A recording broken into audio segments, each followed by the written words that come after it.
এদিকে ধর্মতলায় ধর্ণা চলছে। আপনারা জানেন স্বয়ং মমতা বন্দ্যোপাধ্যায় তিনি উপস্থিত রয়েছেন 6 তারিখ থেকে। আর এবার ধর্মতলা ধর্ণা মঞ্চের কাছে বিজেপি লিফলেট বিলির চেষ্টা, এমনটাই অভিযোগ করেছেন খোদ মুখ্যমন্ত্রী। ধর্ণা মঞ্চের কাছে লিফলেট বিলির চেষ্টা করছে বিজেপি। যারা লিফলেট বিলির চেষ্টা করছে তাদের হাতে নাতে ধরে পুলিশের হাতে তুলে দিন। কি বলছেন মমতা বন্দ্যোপাধ্যায় দেখুন।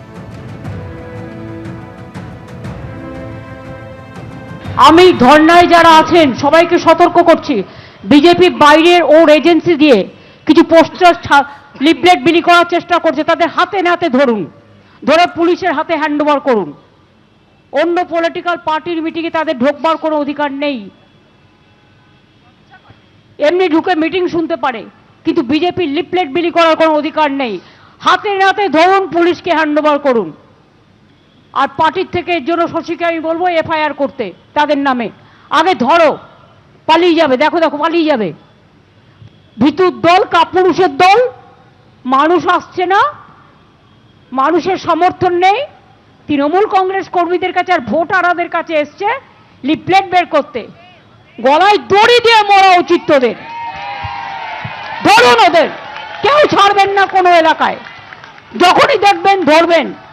ভোট চোরদের, ভোট চোর, ভোট ডাকাত একদম ছাড়বেন না এদের। লক্ষ্য রাখুন চারিপাশে, শয়তান লোকেরা এইভাবেই বোম মারে, মেরে অন্য লোকের নামে দোষ দেয়, আর এনআইএ কে ঢোকায়, এইভাবেই চুরি করে, আর অন্য লোকেদের ডাকাত বলে ইডিকে ঢোকায়, সিবিআই কে ঢেকায়। এরা হাইড অ্যান্ড সিক গেম খেলে। ওরা জানে না যারা তৃণমূল কংগ্রেস করে আর সাধারণ মানুষ অনেক বেশি সংবেদনশীল, তাই বলে এ নয় যে তারা ধৈর্যের সীমা ছাড়িয়ে যাবে। আমাদের প্রতিনিধি আশাবুল হোসেন রয়েছেন আমাদের সঙ্গে টেলিফোন লাইনে। আশাবুল, মমতা বন্দ্যোপাধ্যায় বলছেন যে কর্মসূচিতে কেউ আসতেই পারেন, শুনতেই পারেন, কিন্তু অন্য রাজনৈতিক দলের কর্মসূচিতে এসে লিফলেট বিলি করা এ তো একেবারে অন্যায়। সেক্ষেত্রে এখনো পর্যন্ত কারা এই লিফলেট বিলি করলো চিহ্নিত করে পুলিশকে এদেরকে ধরতে পেরেছে? দেখো, পুলিশ ইতিমধ্যে দুজনকে ধরেছে এবং তারা মমতা বন্দ্যোপাধ্যায়ের এই ঘটনাস্থলে এসে তারা লিফলেট বিলি করছিল এবং লিফলেটটা ছিল আগামী 14ই মার্চ প্রধানমন্ত্রীর যে সভা রয়েছে ব্রিগেডে, যে পরিবর্তন যাত্রার ডাক দিয়েছে বিজেপি, সেই সভা রয়েছে আগামী 14ই মার্চ। সেই সংক্রান্ত পোস্টার লিফলেট এখানে বিলি করছিল।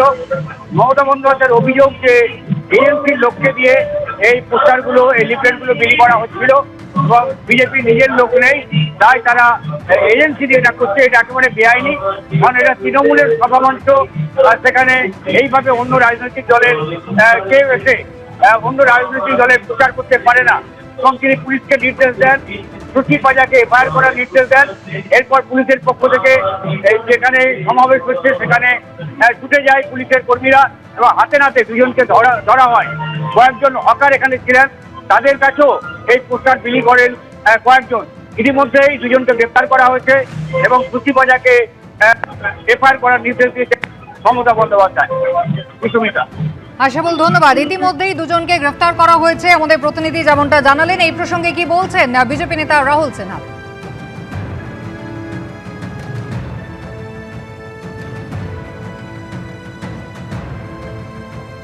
বিজেপি কোনো লিফলেট বিলি করছে না ওদের ওখানে, এটা ওরাই করিয়ে প্রচার করছে। কিন্তু যদি করলেও বাকি, গণতান্ত্রিক অধিকার তো যে কোনো জায়গায় প্রচার করা। প্রবেশ যেমন আছে তেমনি প্রস্থানও আছে। কখন খেলা শেষ করতে হবে সেটা জানা জরুরি। পদত্যাগ করার পর প্রথম কলকাতায় এসেই মন্তব্য করলেন সদ্য প্রাক্তন রাজ্যপাল CB Ananda Bose.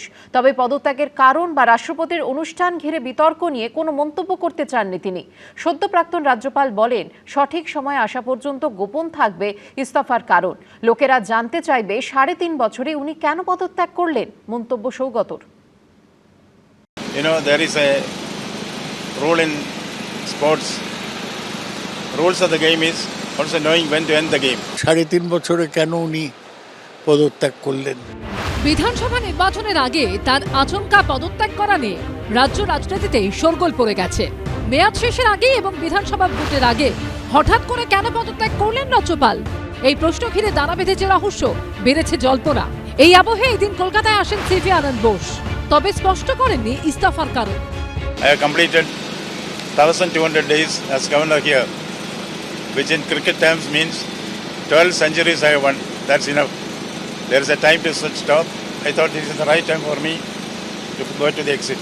Rule in sports, rules of the game is also knowing when to end the game. When there is an entry as governor, I knew there will be an exit. It was chosen. I was given an opportunity to decide for myself. I have taken a conscious decision to resign. The reasons for this will remain confidential till the right time comes.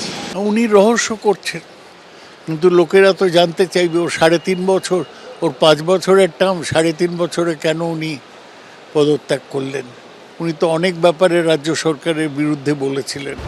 আচমকা রাজ্যপাল বদল নিয়ে শনিবার metro চ্যানেলের ধর্ণা মঞ্চ থেকে মমতা বন্দ্যোপাধ্যায় অভিযোগ করেন হুমকি দিয়ে পদত্যাগ করানো হয়েছে সিভি আনন্দ বোসকে। এদিনও এ নিয়ে সরব হন মুখ্যমন্ত্রী। সব যত কনস্টিটিউশনাল পোস্ট আছে সব বিজেপি বেচতে আসছে।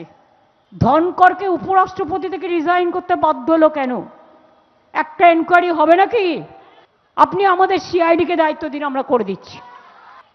যিনি আনন্দ বোস ছিলেন সেই দিন তো ওনার কথা ছিল বাগডোগরায় রাষ্ট্রপতিকে রিসিভ করার জন্য, আমি জানতাম।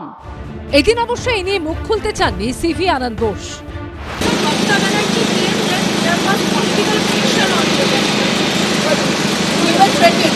I heard you. What's your reaction to that? There is no action, there is no reaction. এখন দেখা যাচ্ছে যে পশ্চিমবাংলাতে এসে বিস্ফোরক কিছু কথাবার্তা বলে, বিস্ফোরক কিছু কাজকর্মকে প্রোৎসাহিত করে কেউ কেউ পদোন্নতি ঘটলো, তারপর হঠাৎ দেখা গেল সমস্ত চোখের সামনে থেকে সে হারিয়ে গেল, তাকে আর খুঁজে পাওয়া যাচ্ছে না। এক্ষেত্রে এরকম কিছু ঘটেছে কিনা, এরকম কোনো কারণ আছে কিনা হয়তো যথাসময়ে উনি বলবেন। শনিবার পশ্চিমবঙ্গের নতুন রাজ্যপাল RN রবিকেও নাম না করে নিশানা করেন মমতা বন্দ্যোপাধ্যায়। তামিলনাড়ুতে যখন তিনি ছিলেন সুপ্রিম কোর্টে অনেক কমেন্টস তাকে শুনতে হয়েছে। তিনি কোনো কাজ করেন না বিজেপি ছাড়া, বিজেপির একেবারে প্যারেড করা ক্যাডার। তামিলনাড়ুতে যা করেছেন রোজ তামিলনাড়ুতে স্ট্যালিনদের জবাব দিতে হয়েছে, প্রতিদিন বেচারারা ফেস করেছে। বাংলায় ভোটের 1 মাস আগে কেন চেঞ্জ করলেন? কাউকে টাইম কমপ্লিট করতে দিচ্ছেন না।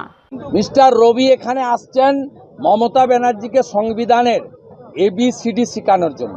উনি সব সময় সকালে একরকম বলেন, বিকালে একরকম বলেন, রাত্রে আরেক রকম বলেন। সদ্য প্রাক্তন রাজ্যপাল সিভি আনন্দ বোস বর্তমানে কলকাতার ভোটার। এদিন তিনি জানিয়েছেন আসন্ন বিধানসভা নির্বাচনে এসে ভোট দিয়ে যাবেন। সন্দীপ সরকার ও সোমক লাহিড়ীর রিপোর্ট, ABP আনন্দ। ABP আনন্দ, এগিয়ে থাকে, এগিয়ে রাখে।